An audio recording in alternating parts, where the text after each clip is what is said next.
এই সাইবুল এদিকে আইও। এদিকে খাজুর গাছ আছে, খাজুর খাবো। গাছ কি আন্না ভাই আসেনি? আরে আমও গাছ লাগিয়ে নি ভাই। রাস্তা গাড়ি গাছ। আচ্ছা চলেন তাইলে। আইয়েন। তুই হারাই যা। বুঝছিলি? ও হয় না। আমরা তো ওই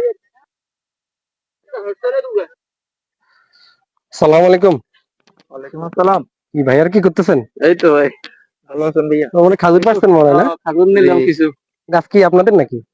গাছ পাবলিকের, আমাদের গাছ কেন হইলো? ও রাস্তার গানের গাছ আর কি। আচ্ছা, গাছ তো আপনাদের না, খায় খেজুরও পারলেন, গাছ তো আসলে আরেকজনের। আসলে ব্যাপারটা হয়েছে কি, আমরা তো যারা মুসলমান আছি আমাদের তো একদিন মরতে হবে। মুসলমান না, সবাইকে মরতে হবে। তো মরার পরে সবাই হিসাব নিকাশ হবে। তো কিয়ামতের দিন কিন্তু আপনি দুনিয়াতে সব ধরনের যা কাজ করছেন সব ধরনের কাজ হিসাব দিতে হবে। সেক্ষেত্রে আপনি যদি দুনিয়াতে কারো 2 টাকা না বলে খাই ফেলেন, সেটাও জবাব দিতে হবে। আপনার থেকে হয়তো মনে হতে পারে খেজুর অনেক ছোট একটা জিনিস, কিন্তু এই জিনিসটার জবাবও কিয়ামতের দিন আল্লাহ তাআলাকে দিতে হবে। জি জি অবশ্যই। এই জবাব দেওয়ার আগ পর্যন্ত আপনি আপনি আপনার বেঁচে যাইতে পারবেন না। যে এই খেজুর আপনি কেন খাইলেন, যার কাছ থেকে খাইলেন তাকে বলি খাইছেন কিনা, সেই জিনিসটার জবাব আপনাকে আল্লাহর কাছে দিতে হবে।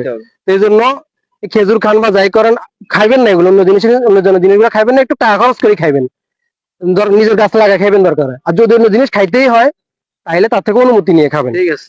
আর আরেকটা বিষয় হচ্ছে, এখন যেহেতু খাই ফেলছেন একজনের গাছ থেকে, তাহলে কি করতে হবে? আমার জানার মধ্যে গাছটা হয়েছে যে ফারুকদের। আপনারা একটু কষ্ট করে যাই, ফারুকদের থেকে এই যে এই গাছ থেকে যে খেজুর খাইছেন, একটু ওনাকে বলে ওনার থেকে খেজুর খাইছে একটা মাপ নিয়ে নিতে হবে, নাহলে কিন্তু কিয়ামতের দিন আল্লাহ কাছে জবাব দিতে হবে। তো কিয়ামতের দিন যেন আল্লাহ তাআলার প্রশ্নের সম্মুখীন আমরা না হই। ঠিক আছে ভাই, আসসালামু আলাইকুম।